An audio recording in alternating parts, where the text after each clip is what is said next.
No ütleme nii, et tegelikkuses ma ju veetsin aega ka juba enne seda vabatahtliku seltsiliseks hakkamisel.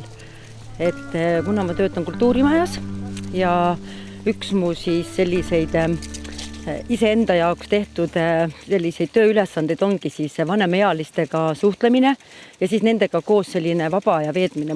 Mulle väga meeldib nendega koos käia ja just rääkida ja kuulata nende endi lugusid, kuidas nad toime tulevad. Suvel on siis meil sellepärast neid käimisi nagu rohkem, et siis ei ole ei rahvatantsu ega võimlemist ja siis me saame nagu rohkem nendega teha selliseid terviserajal käimisi ja siin rapas käimisi. Aga siis sügisperioodil ja siis me saame rahvamajas kokku ja pärast siis tantsimist ja seda me teeme ikkagi põhimõtteliselt on meil ikkagi olnud sellised jutuvestmised, millest ütleme tuntakse nagu rohkem puudust kui sellise käsitöö või siis sellise muu tegevuse vastu. Et ütleme, et me käime ja siis me ikkagi nagu põhimõtteliselt ikkagi nagu räägime.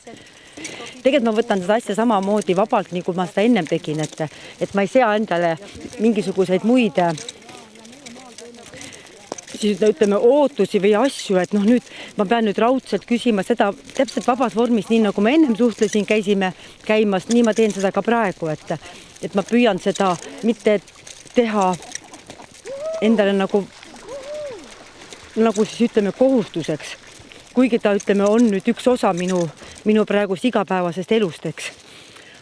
Aga see nende lugude kuulamine ja nendega toimetamine siis mulle väga meeldib see ja see väga palju õpetab ja et nad ka ise siis jagavad omavahel neid nippe ja siis neid uusi retsepte ja uusi asju ja et see on väga äge.